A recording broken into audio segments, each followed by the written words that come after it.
A student with sociological knowledge can write a most effective answer, and India has become number one by surpassing China. So in this context, how to understand this population growth? So whether this population growth is an asset, the student must understand the content of the policy. If they are able to understand the content of the policy, then they can analyze its impact. So one question they have asked that in Indian context, what kind of issues that are emerging in Indian cities because of the continuous migration of population from rural areas to urban areas. Many times questions were asked that why. Question will not be asked with regard to the content of the program, but student must know.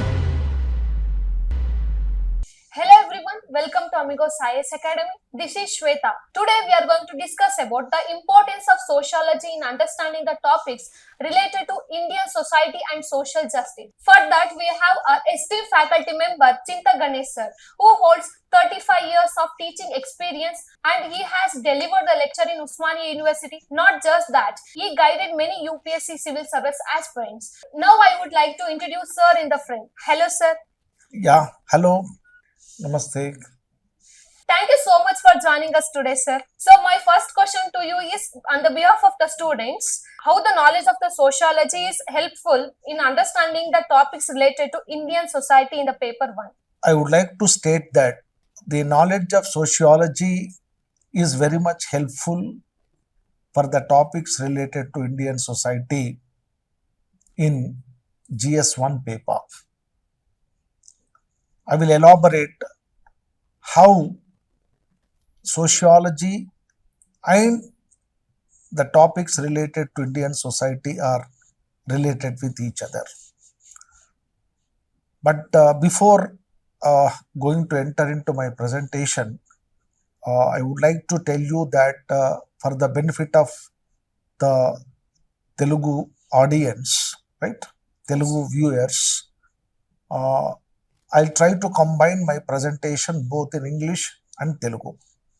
ఎందుకంటే మనకు తెలుగు రాష్ట్రాలలో చాలామంది విద్యార్థులు ఇంగ్లీష్లో ముఖ్యంగా తెలుగులో అర్థం చేసుకునేటటువంటి ప్రయత్నం చేస్తారు కాబట్టి వాళ్ళ అందరి బెనిఫిట్ కోసము I want to combine my presentation both in English and Telugu.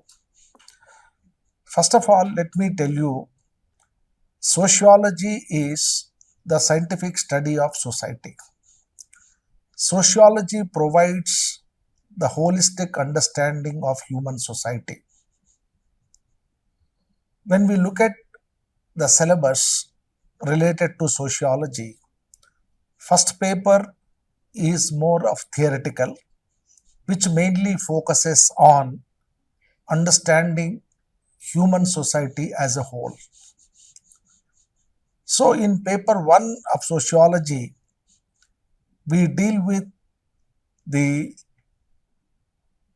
social system, economic system, political system, religious system, and education system, and also the family, marriage, and kinship systems at a global level. Why? Because all these social institutions are considered as the sustenance of human society. Why? Because no society can sustain without these basic social institutions like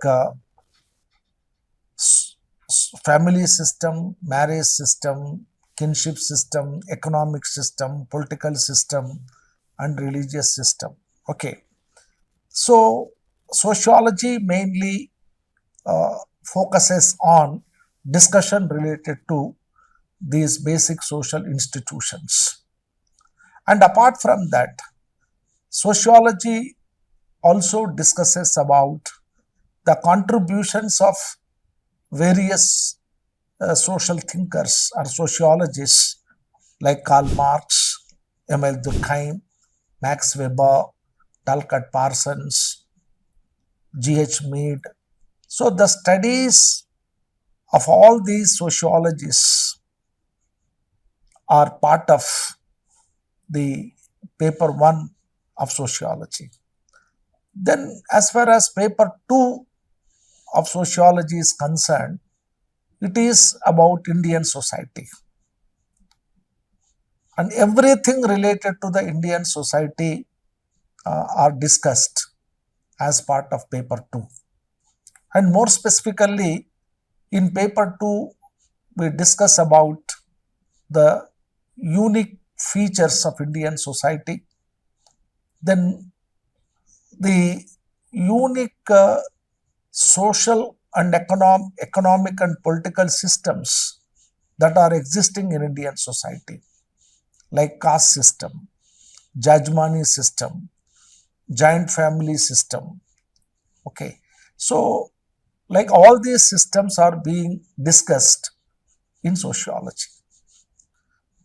And as far as this paper 2 is concerned, again, I would like to tell you that it is a holistic understanding of Indian society, where we focus on the discussion related to the family system, marriage system, kinship system, then caste system, economic system, political system, and education system in Indian society.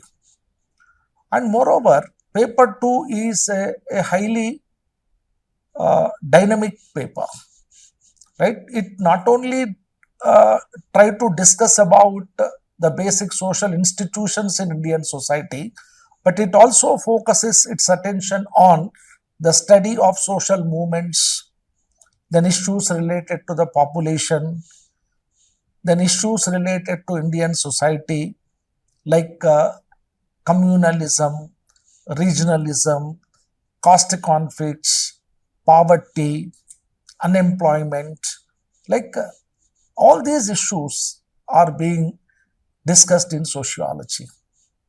So likewise, sociology is a very dynamic kind of subject, and those who study sociology will get a scientific view or a scientific understanding on Indian society, and that is essential for the civil services aspirants. The knowledge of sociology is not only helpful for their examination, but even that knowledge will be helpful for them in their future bureaucratic life. That's what I want to tell you. So now let me try to connect sociological knowledge to the general studies. And you have asked me that how sociological knowledge would be helpful to understand the topics related to Indian society. But here I would like to clarify one thing, that as far as GS1 is concerned, the topics are related to Indian society and social issues related to Indian society. Then GS2 is concerned, there are topics related to the national policies and welfare schemes related to the vulnerable sections of Indian society. And there are certain topics like the policies related to the social sector, like education, health, then human resources development. And there are certain topics like poverty and hunger. Like all these issues are there in GS2. So my point here is that a student with sociological knowledge can write a most effective answer for the questions related to these topics. నేను ఇక్కడ చెప్పదలుచుకున్నటువంటి విషయం ఏంటంటే, sociology సబ్జెక్ట్ని ఆప్షనల్గా చదివినటువంటి విద్యార్థులు ఈ GS1 మరియు GS2లో ఉన్నటువంటి టాపిక్స్కి సంబంధించి ఏ విధమైనటువంటి ప్రశ్నలు అడిగినా కూడా చాలా ఎఫెక్టివ్గా ఆన్సర్స్ రాయటానికి అవకాశం అనేటటువంటిది ఉంటుంది. For example, if you look at GS1, there you can find the topics like salient features of Indian society, unity in diversity. In fact, in sociology paper 2, we begin with these topics. In sociology, we extensively deal with the basic features or salient features of Indian society. And when we talk about the Indian society, from sociological point of view, we say that Indian society is a heterogeneous society. It is a highly diversified society. And these diversities could be observed in terms of race, religion, language, culture, and geographical conditions. So that means Indian society exhibit racial diversity, cultural diversity, religious diversity, and linguistic diversity. And there are many scientific studies conducted by the sociologists with regard to these diversities. So all that we discuss in sociology.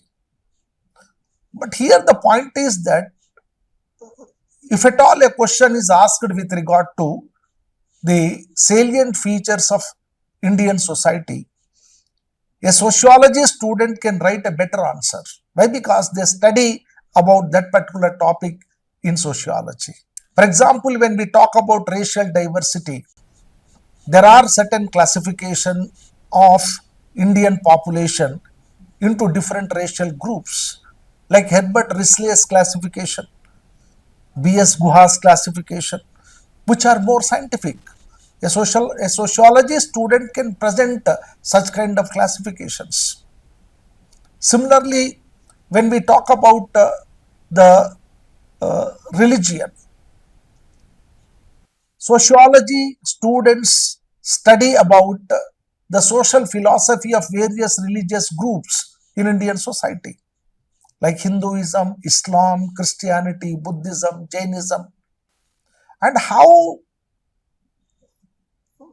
these religious philosophies have influenced the Indian society and Indian culture. So that is the advantage for the sociology student. Then another thing, మనకు అంటే GS paper 1లో కూడా పాపులేషన్కు సంబంధించినటువంటి ఒక topic ఉంది, population and associated issues. If you look at the previous year's question papers, regularly questions were asked related to the population, urbanization, and migration. Okay, so in sociology we talks about the population dynamics and the issues related to the population, like whether the population is an asset or a burden. And everybody knows that by 2023, India became number 1 in terms of population. Today, we have more than 142 crore population, and India has become number 1 by surpassing China. So in this context, how to understand this population growth? So whether this population growth is an asset for Indian economy or it is a burden. So how to build an argument is very important. So therefore the sociological background will help them to build a most scientific argument with regard to this population growth. Similarly, there are many population related issues. For example, take sex ratio and child sex ratio. In Indian context, since 1951 till today, population is consistently increasing, but whereas there is so much of fluctuation as far as sex ratio is concerned. And child sex ratio has drastically reduced for the past 2 decades. So how to look at this issue? And there are certain states like Punjab, Haryana, Gujarat, Maharashtra, where sex ratio has declined very much. So how to look at this issue? For example, migration to the metropolitan cities has increased very much. And because of heavy influx of population into metropolitan cities, the population pressure on Indian cities has increased very much, and that is resulting into several problems. The problems like emergence of slums, environmental pollution, problem of unemployment. So what kind of issues that are emerging in Indian cities because of the continuous migration of population from rural areas to urban areas. So all these things we need to understand and analyze from sociological point of view. Similarly, we have topics like communalism, regionalism, and secularism. These are very important topics, and these topics need to be analyzed from sociological point of view only. And those who can present their answer from sociological point of view, definitely they will get good marks. For example, take regionalism. Many times questions were asked that why regional tendencies are increasing in Indian society. అంటే భారతదేశంలో ఈ ప్రాంతీయ తత్వం, ప్రాంతీయ ధోరణులు అనేటటువంటివి ఎందుకు పెరుగుతున్నాయి, మరి వీటి వల్ల ఏర్పడేటటువంటి సమస్యలు ఏంటి? But here, as far as the regionalism is concerned, there are many issues related to the problem of regionalism. Regionalism has to be seen from geographical point of view, from political point of view, from economic point of view, from cultural point of view. So such kind of analysis is required. అంటే ఇప్పుడు ప్రాంతీయవాదం అనేటటువంటిది కేవలము భౌగోళిక కారకాలు లేదా రాజకీయపరమైనటువంటి కారకాల వల్లనే ఏర్పడేటటువంటిది కాదు. అంటే ఏ రాష్ట్రంలోనైనా కూడా లేదా ఏ ప్రాంతంలోనైనా కూడా ఆర్థిక పరమైనటువంటి అసమానతలు, అంటే వివిధ ప్రాంతాల మధ్య ప్రాంతీయ అసమానతలు పెరిగినప్పుడు, ప్రజలలో ఒక సాంస్కృతిక పరమైనటువంటి అస్తిత్వాన్ని కోరుకున్నప్పుడు, generally we tell that it is as a cultural identity of the people. Sometimes people want to protect their cultural identity, so for which they want a separate state. Sometimes people feel that they are deprived of certain benefits, though there is so much of development in the state, which is resulting into economic disparities between different regions and different sections of the society. For example, take Maharashtra. You know, Maharashtra is considered as one of the economically advanced state, but the Vidarbha movement is going on. The people of Vidarbha feel that they are backward because of they are being deprived of certain benefits, development benefits. They are being discriminated by the government. And now Marathwada region, they are also raising the voice for separate state. So likewise, even Telangana, for example. In fact, Hyderabad is considered as one of the advanced city in India. But people felt that they are deprived in terms of economic development, in terms of their cultural identity. నేను ఇంతకుముందే నేను చెప్పాను, cultural identity అనేటటువంటిది కూడా చాలా ప్రధానమైనటువంటిది. అంటే when people feel that there is a threat to their cultural identity, then they demand for a separate state. So and in this context, what is more important is that whether the issue of regionalism has to be seen with positive perspective or negative perspective. Whether increasing regional tendencies and demanding for smaller states is a threat for a national integration or national unity, or regionalism would result into the formation of smaller states, which would be helpful for the faster economic growth in those regions. So, how to look at this issue? So, my point is that as far as civil services examination is concerned, a candidate has to build a scientific argument. With regard to the regionalism, certain social scientists say that what is wrong if smaller states are formed. Sometimes their argument is that smaller states are better than having a very big states or bigger states. And if the smaller states are formed, they can make use of their own resources so that those regions will develop much faster.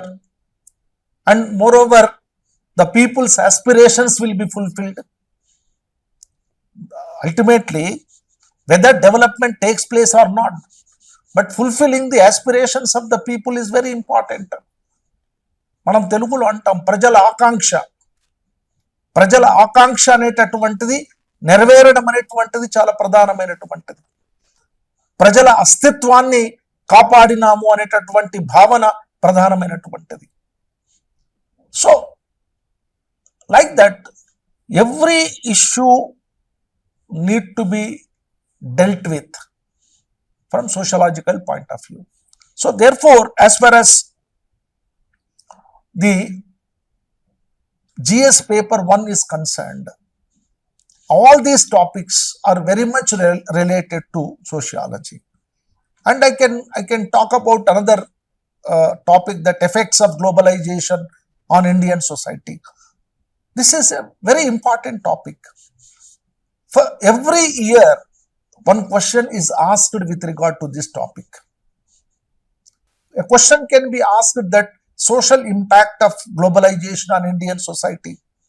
Sometimes a question can be asked on social impact of globalization on Indian culture, or social impact of globalization on Indian women, then social impact of globalization on family and marriage system in India. So that means question can be asked in any form, but how to write an effective answer is more important.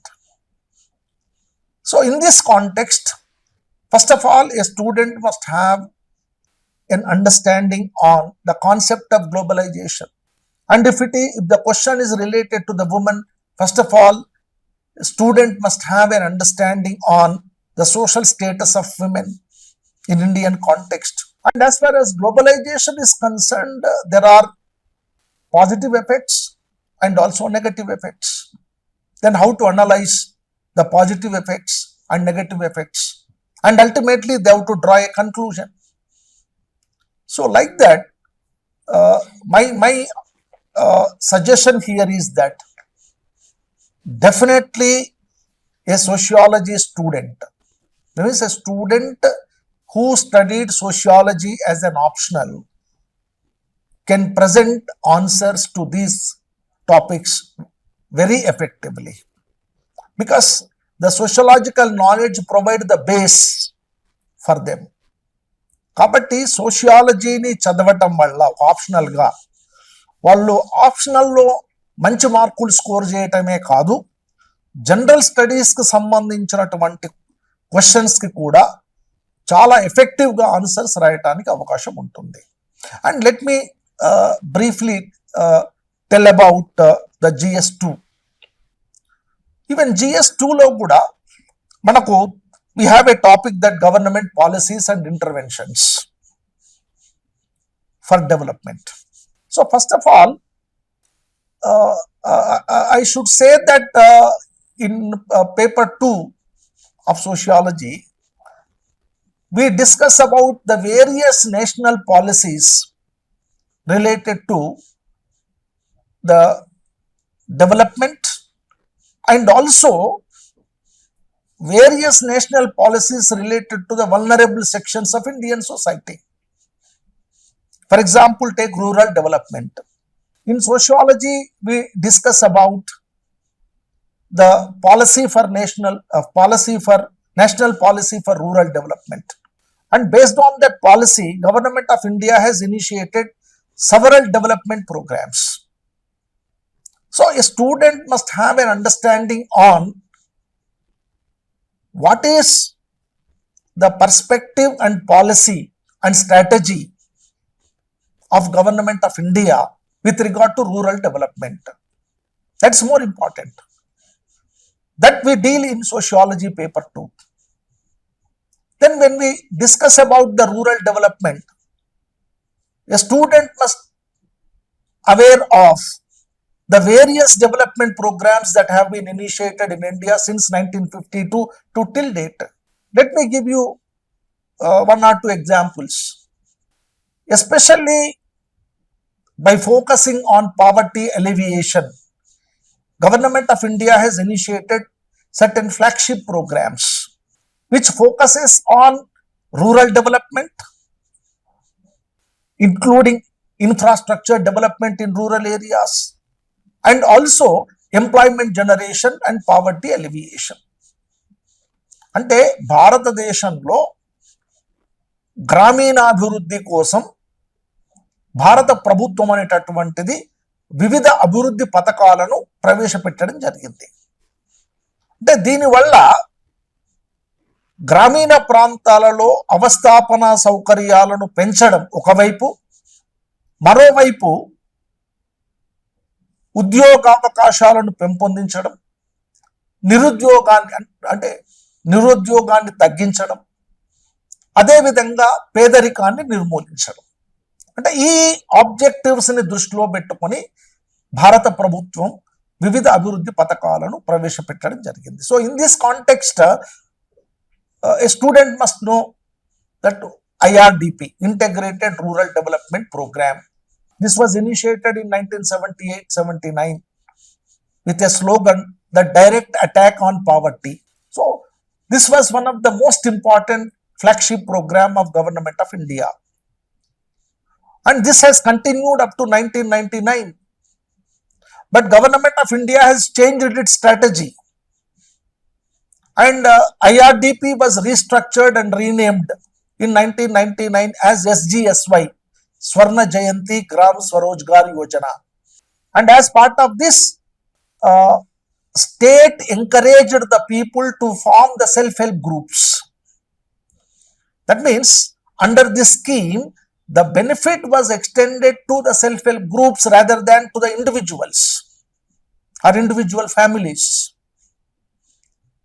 And SGSY has continued till 2011, and in 2011 SGSY was again restructured and renamed as NRLM, National Rural Livelihoods Mission, and now we call it as Deen Dayal Antyodaya Yojana, National Rural Livelihoods Mission. It is one of the flagship program of Government of India, and NRLM is mainly focusing on skill development and self-employment. But apart from that, Government of India has also initiated another program called MGNREGS, Mahatma Gandhi National Rural Employment Guarantee Scheme, which mainly focuses on wage employment. So here, from general studies point of view, the questions will be asked that what is the impact of NRLM or MGNREGS on Indian society or Indian rural society. So that means since students study about all these policies and programs in sociology, definitely that will be helpful for them in general studies. And let me tell you that in sociology we discuss the welfare schemes related to all vulnerable sections of Indian society. Government of India has initiated welfare schemes for the benefit of scheduled castes, scheduled tribes, women, children, aged, and persons with disability.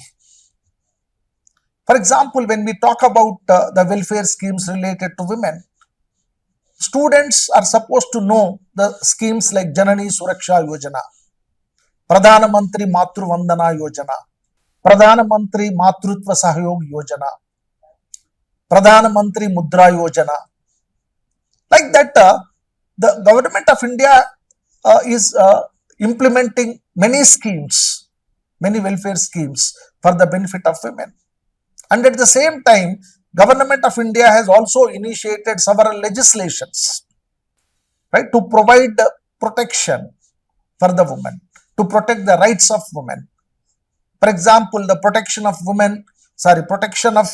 uh, Women from Domestic Violence Act, then Prevention of Sexual Harassment at Workplace Act, then Prohibition of Dowry Prohibition Act, then Criminal Law Amendment Act, PCPNDT Act. Like that, there are many acts which provide protection for women.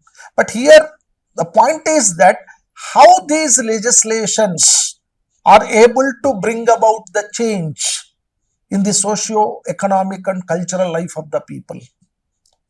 So that kind of understanding is required. Question will not be asked with regard to the content of the program, but student must know the content of the program, content of a legislation, content of a policy. For example, we have a national education policy, national health policy, national policy for the empowerment of women, national policy for tribes.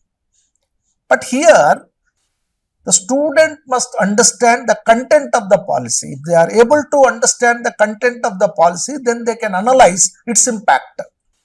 For example, we are talking about National Education Policy 2020.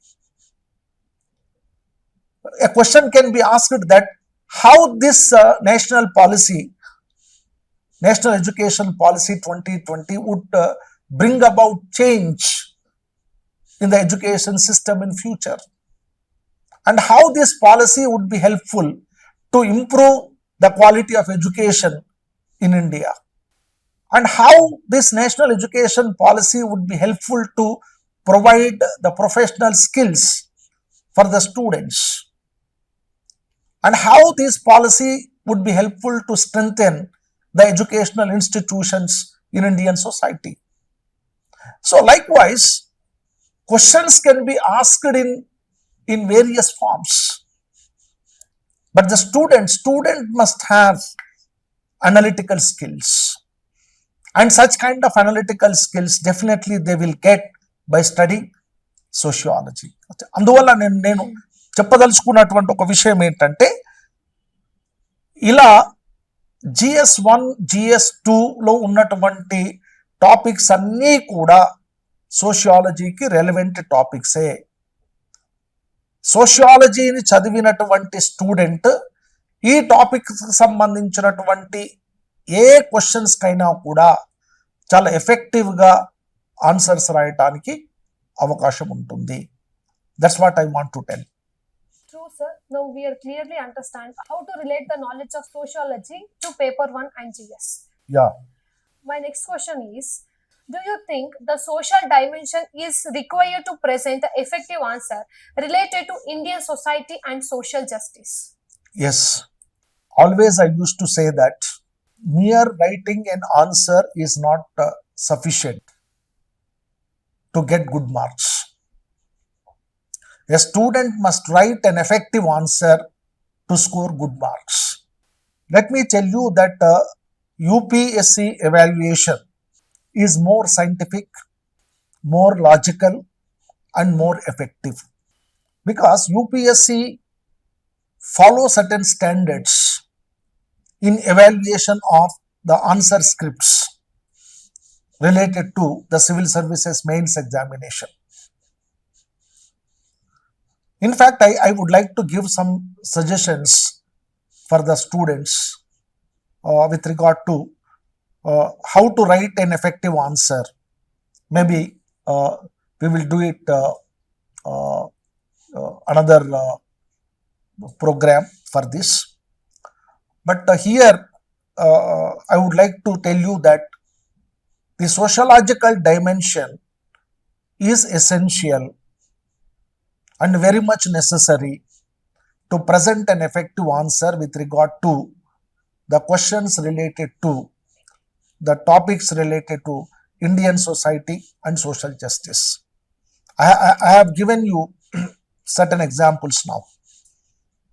Take communalism.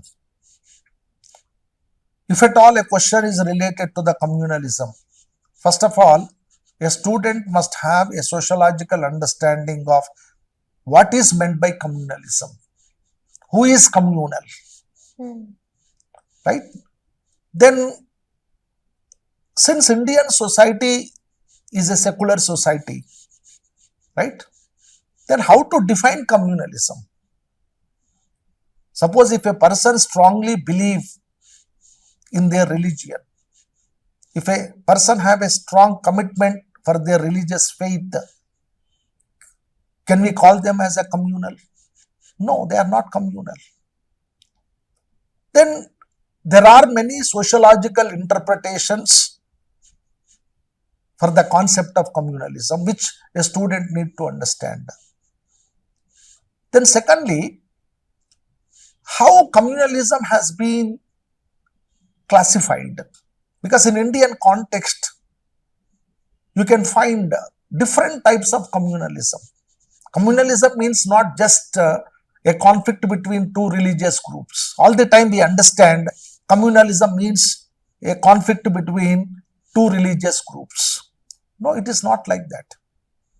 For example, a prominent sociologist like T.K. Oman has classified the communalism or dimensions of communalism into 6 categories. He says that in Indian context, we can observe assimilationist communalism, welfareist communalism, retreatist communalism, retaliatory communalism, separatist communalism, cessationist communalism.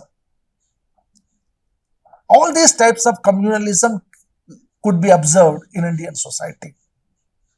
So this is the sociological dimension of communalism. And not only that, even when we talk about the factors that are responsible for increasing communal tendencies in Indian society, there are many factors. From sociological point of view, a student is supposed to analyze the historical factors, social factors, cultural factors, regional factors, political factors, right, economic factors, even international factors responsible for communalism in India. And not only that, then what kind of initiatives have been made by Government of India and respective state governments to prevent communal conflicts or communal violence in different parts of the country.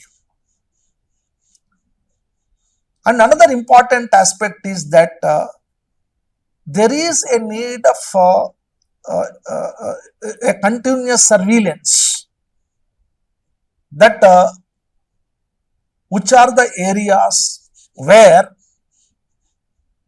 the communal conflicts may arise, right?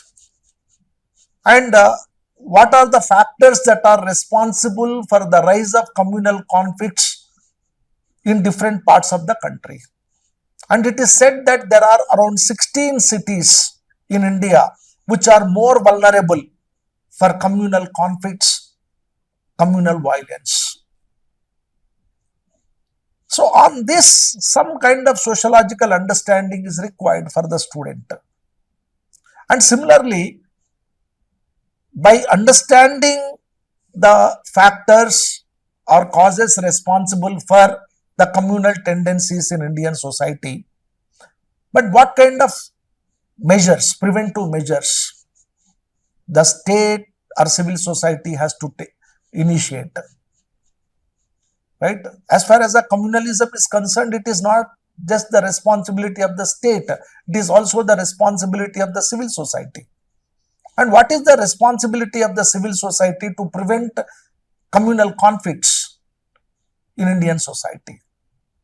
So, like that, for every topic, student must think from sociological dimension. They have to add a sociological dimension to write an effective answer. So, like that, for example, in GS2, there are many welfare schemes, right? So, how these welfare schemes are resulting into the social, economic and political empowerment of the vulnerable sections of Indian society. So, a student has to think from that kind of dimension. Similarly, take poverty. When we talk about the poverty is considered as a social and economic deprivation from sociological point of view. But most of the time, even cultural factors are also responsible for poverty. All the time, we look at the poverty from economic point of view. All the time we say that unemployment is the reason for poverty, right? Lack of resources is the reason for poverty. Yes, there are. These factors are definitely responsible for poverty. But the culture of poverty is also responsible for the sustenance of poverty in India. So, what exactly meant by the culture of poverty? And how to understand poverty from cultural point of view. So, like that, each issue need to be analyzed from sociological point of view. So, definitely the sociological dimension is required, and if the student is able to write the answer with a sociological dimension, definitely they can score very good marks. What is your suggestion to improve the knowledge related to Indian society and social justice? Yeah, my suggestion to the students appearing for civil services prelims and mains examination, that you please read the standard text related to Indian society. That's very, very important. Of course, lot of information is available through internet sources, but reading certain standard texts are very important. Number one. And number of books are available with regard to Indian society written by Indian sociologists. And another point is that reading articles, the various articles published in different journals. For example, take EPW, Economic and Political Weekly, in which the best articles are published on various issues related to the national policies, welfare schemes, social issues, economic issues. And similarly, the journals like Yojana, they are also very much helpful. So, go through the journals related to the topics related to Indian society. That is one suggestion. And another one is reading newspapers. The newspapers, the national level newspapers like the Hindu, Indian Express, Times of India, they write their own analysis in editorial page articles. So, better you read all such kind of articles and try to gather information. You need not reproduce same thing in the examination, but add your own thinking. Actually, most of the questions related to Indian society are based on common sense understanding. That means a student must have some basic knowledge. For example, take a book written by Indian Society by Ramahuja, and like that there are many books related to Indian society. Indian Society by David G. Mandelbaum. Then there are many books. Even maybe in my another lecture, I'll try to give the list of the books which will be useful for sociology as well as Indian society. But my suggestion is that apart from the information gathered from different sources, maybe books or research articles from different journals or newspaper editorial articles or some internet sources, whatever it is. But don't try to reproduce as it is. Apply your mind. You think, and observing the social environment in which we are living. Try to analyze your answer. For example, and another point I would like to tell you that for the past 5 years I have seen that every year around 6 to 10 questions are related to Indian society or social issues or economic issues. And all these questions are related to Indian society. In 2024 mains examination, there were around 10 questions. So one question they have asked that in Indian context, intercaste marriages are going on. Right? So mostly it is acceptable to the society. But the inter-religious marriages are very less. Why? What could be the reason? So it's a very common sense kind of question. But student must have an understanding on what is caste, whether caste permits intercaste marriage or not, because caste is endogamous. Caste is endogamous. That means in Indian context, a person belonging to one particular caste shall marry within their own caste. But in spite of that, intercaste marriages are going on. But wherever, that means intercaste marriages have happened, what kind of problems that are arising in Indian society and what exactly preventing the inter-religious marriages. Why? Because in Indian society, people are identified themselves with certain ascriptive status. I am using the term called ascriptive status. Ascriptive status means what? People are more identified with their caste, their language, their region, race, ethnicity. So all these are very important. So in this context, what are the factors that are preventing inter-religious marriages? So some kind of common sense understanding is required and they have to present their own view. That's very important. Similarly, another question was asked that there is a heavy influx of population from rural areas to urban areas.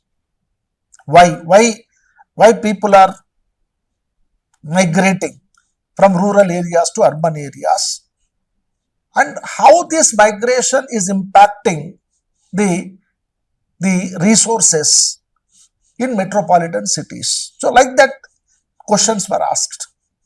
Like most of the questions were very general, but basic understanding is required. A student must have the basic knowledge about those systems so that they can build a very good argument. And another important aspect which every student must know that as far as UPSC Civil Services main examination is concerned, it is a descriptive and analytical kind of examination. And the UPSC subject experts or examiners, they look at the descriptive, analytical and a logical answer for each question. That means to what extent a student is able to present his answer in a logical manner. So that's very important. And question must be descriptive in nature. The answer must be descriptive. Answer must be analytical. Just mere writing some bullet points, that is not sufficient to get good marks. That mere writing, writing in the form of flow charts is not sufficient to get good marks. Anyhow, I want to make a separate video on this. How a student is supposed to present his answer, because as a subject expert, I know what kind of answer we expect while evaluating answer scripts. Okay, so therefore, definitely a student must have certain writing skills. That's why always I tell the students that every day they have to write at least for 1 hour. Every day. Take one topic, read it, and write a short answer, maybe in 2 pages. And write with your own analysis by making use of the information that is available through different sources.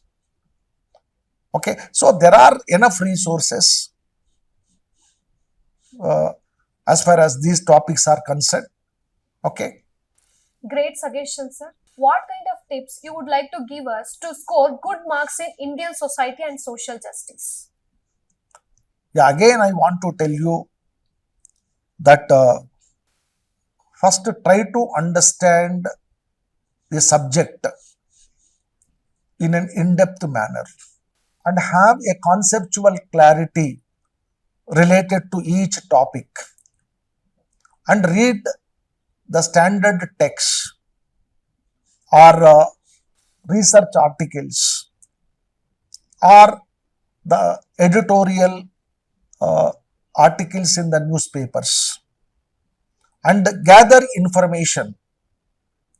And apart from reading these texts or articles, you identify the important points related to each topic and prepare the notes of your own. That is very, very important. For example, there are topics like salient features of Indian society. So identify what are the salient features of Indian society. For example, like racial diversity, linguistic diversity, religious diversity, caste system, joint family system, Jajmani system, right? Then cultural pluralism as an ideology. Like that, there are certain important aspects. Understand that and write down all those important points in a descriptive manner. Okay, so like that for every topic, the topics like communalism, regionalism, secularism, or effects of globalization on Indian society, or population related issues, then urbanization, poverty, then think yourself that how questions can be asked with regard to these questions in GS1. So in GS2, we have topics, I told you, welfare schemes, national policies. A student must have a thorough knowledge on all national policies and welfare schemes related to the vulnerable sections of Indian society. And not only that, try to identify the key points. For example, we are talking about NRLM, National Rural Livelihoods Mission. And what are the key points related to NRLM? And how those initiatives would be helpful for the people below poverty line to upgrade their social and economic status, or how the aspects related to NRLM would influence the Indian society or rural society at large. For example, we are talking about Pradhana Mantri Kaushal Vikas Yojana. Every scheme, right, has its own impact on Indian society. So that aspects they should try to analyze. No, they may not get proper information somewhere, but they have to think. And now the UPSC examination pattern focuses on the making the student to think and write answer. It is not a facts-based questions, and especially related to these topics, right? The questions are framed in such a way that the student has to think and they have to write the answer. So therefore, first of all, have an in-depth knowledge on every topic, right, related to Indian society and whatever the topics that were mentioned in the syllabus. And especially in GS2, please read all the national policies, like national policy for scheduled tribes, national policy for women, national policy for children, national policy for the minorities, national policy for education, national policy for health. So all this, one should have an in-depth knowledge about all these national policies and how they are going to affect Indian society, right? And how these policies would be helpful to bring about a positive change in Indian society. From that perspective, they have to think. Then welfare schemes also. So therefore, all the time student must have a social perspective, right, while applying these policies and programs to the various sections of the Indian society. That is required. So then definitely they can write an effective answer. And moreover, I suggest the students, please don't undermine that these topics are very simple and they can write the answer very easy. Why? Because you see, in 2024, in GS1, almost around 10 questions were asked related to Indian society. If at all they are able to write effective answer, they will get good marks, because those 10 questions are equivalent to 100 marks. So they can score good marks. Even out of 100, if they are able to score 60 plus marks, that is more advantageous for them. So therefore, these kind of topics are very much advantageous for the students to score good marks. So therefore, they have to be very careful about these topics. And they are not that difficult to understand, and they are not that difficult to present an effective answer. Only thing is that they have to read and write. Lot of writing practice is required. If they write every day, so that makes them perfect. Okay. So these kind of tips, I think, may be useful for the students who are very serious to appear for civil services exam and who have a strong desire, right, to be successful in civil services exam. True, great tips, sir. We are seeing the final result of 2024. So, how would you say the sociology is performing? Yeah, it's performing very well. In fact, for the past 1 decade, many students are opting sociology as their optional, and many of our past students, they were successful with sociology. They have scored very good marks, and just 2 days back, the results were announced with regard to civil services examination 2024, and it seems that many students have opted sociology as their optional. And definitely, I think that in fact still we need to get the details. But by looking at the results and the optionals of the students, it seems many top rankers have opted sociology as their optional. And I think this time the political science and sociology students have scored very well. I think they got very good marks. That's why they got very good ranks. But on the whole, I can say that definitely sociology is such kind of subject which is uh, very much useful uh, for the students to score very good marks, to get a good rank. And another important aspect is that it is not a complicated subject. It is understanding the society in which we are living.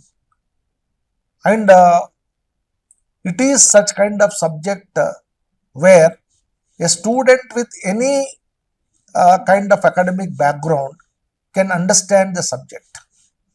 Right? That's why most of the engineering students, science students, management students, they were successful earlier also by opting sociology as an optional subject. So this time also, I think that many students, at least I know some rankers who opted sociology, and definitely they might have scored very good marks. That is why they got good rank.